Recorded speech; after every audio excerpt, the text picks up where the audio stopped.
Hey everyone, in the last video about the heart, we had a brief introduction on the human heart and its various other attributes like where is it, how does it look, what is it made of, and its functions, and mainly how does the heart keep pumping. We also had an overview of different diseases of the heart. If you had missed that, I'll give a card to that video so you can go and check it out and come back to this video. In this video, we're going to have a look at a very common condition of the heart that is called Angina Pectoris. So we'll look what Angina Pectoris is, who gets it, what causes it, and what are its symptoms and what should we do about it. Let's start with what is Angina Pectoris. The word Angina Pectoris roughly translates to a strangling pain over the chest region, especially over the left side. So what causes the pain? The first common cause of this state is narrowing of the coronary artery.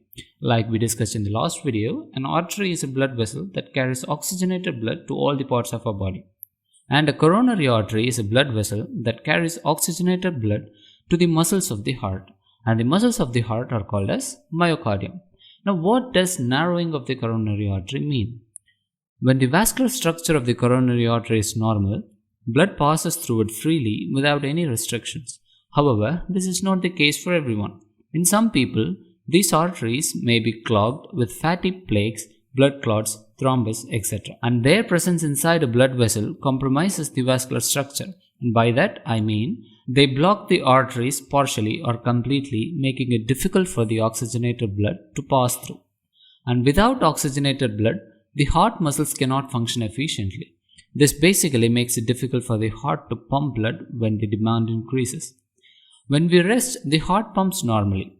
But when we exercise or work out, the muscles in our body need more blood and the heart has to work harder to meet the oxygen demands of the body. So when there is less oxygen supply to the heart muscles, they become ischemic. The word ischemia means that the tissue is not getting adequate oxygen for quite some time and the tissue's function is starting to compromise.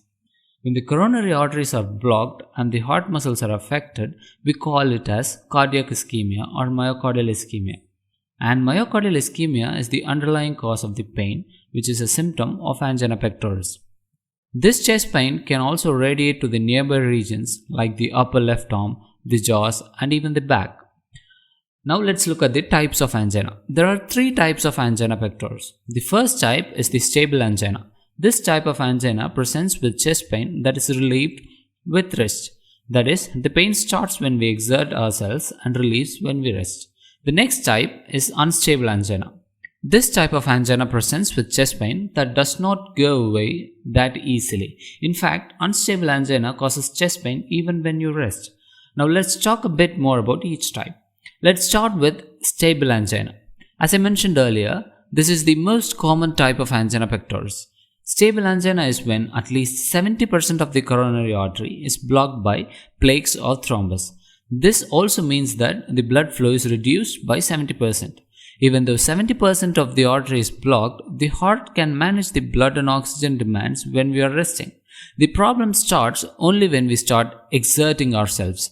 Since the heart needs to pump harder, the heart muscles have to be fully functional.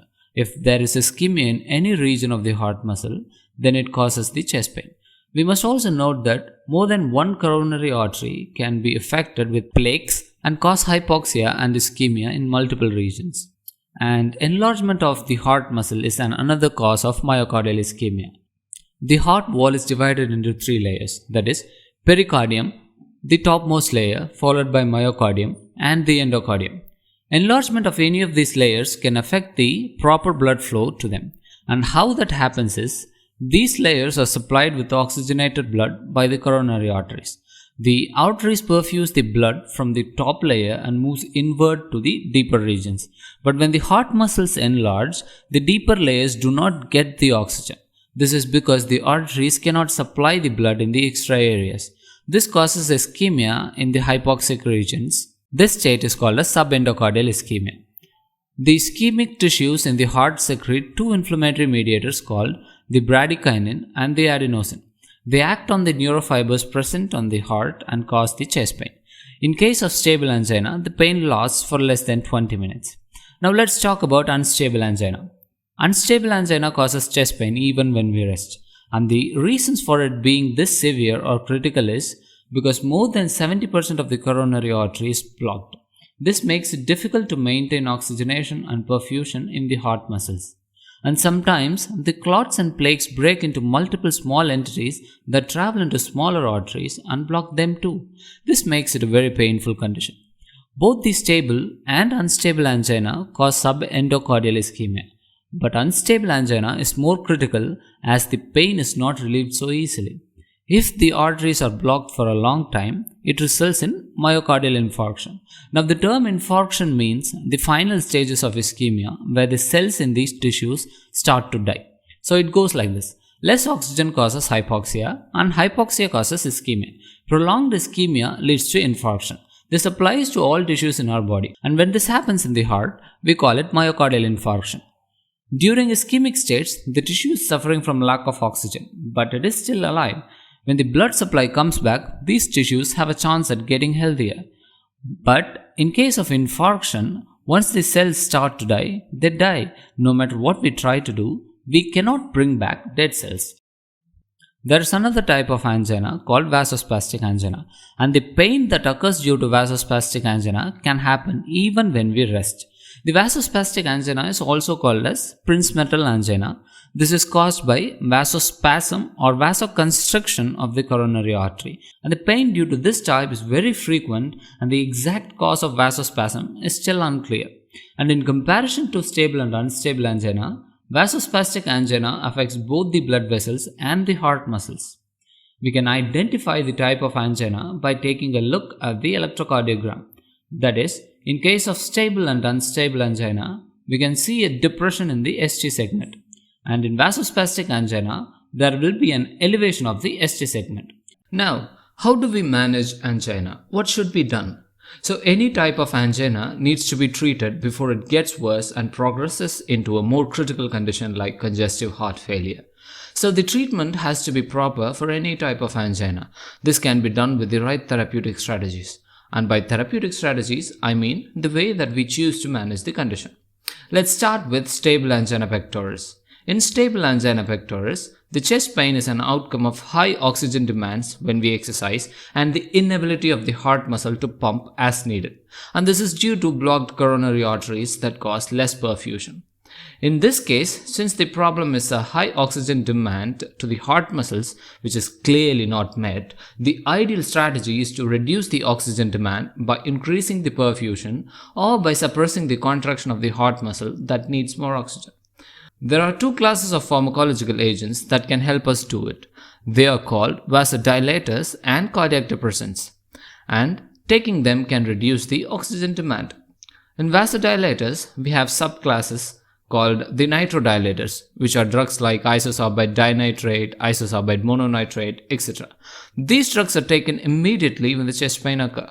More importantly, they are taken sublingually as the absorption is rapid and so is the relief from chest pain. And another subclass in the vasodilator group is the calcium channel blockers. And as the name suggests, they are used to block the calcium channels.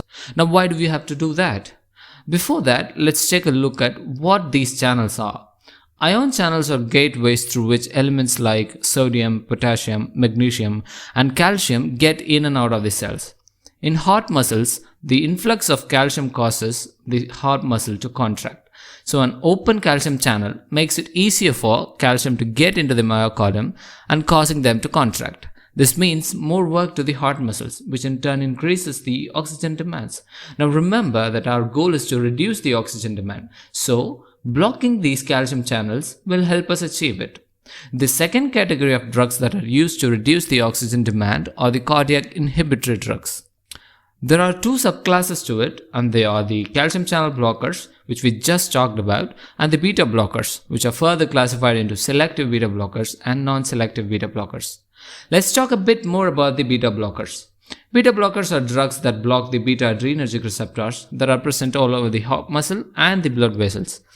There are two types of beta receptors. They are the beta 1 and beta 2 receptor.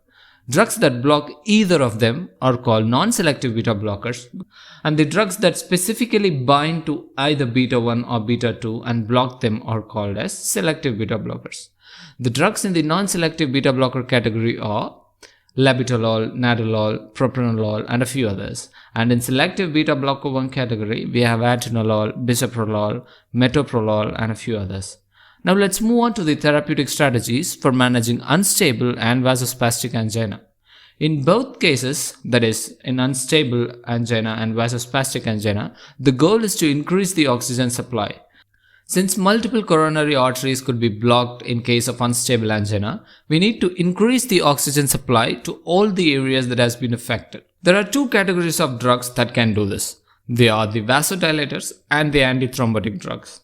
Drugs that dilate or relax the blood vessels are called vasodilators, and drugs that break down or prevent clot and thrombus formation are called antithrombotic drugs. As we discussed before, nitrodilators like nitroglycerin, isosorbate dinitrate, isosorbate mononitrate, and a few other drugs, and calcium channel blockers like diltiazem, verapamil, amlodipine, nifedipine belong to the vasodilator category. And there are two categories in antithrombotic drugs as well. They are the anticoagulant drugs like heparin, warfarin, etc., and antiplatelet aggregators like aspirin, clopidogrel, and triclopyrin. However, the antithrombotic drugs are not used in the management of vasospastic angina. The reason behind that is there are no blood clots or thrombosis in the case of vasospastic angina, and giving these drugs, that is the antithrombotic or anticoagulant drugs, are of no use in vasospastic angina. The preferred choice of drugs for managing vasospastic angina are the vasodilators. And that's the end of therapeutic strategies for managing the different types of angina, be it stable, unstable, or vasospastic angina. Now we have reached the end of the video. With that note, we thank everyone for watching the video and kindly check out our new website for notes and summaries of the different medical concepts that we talk about here. Thank you.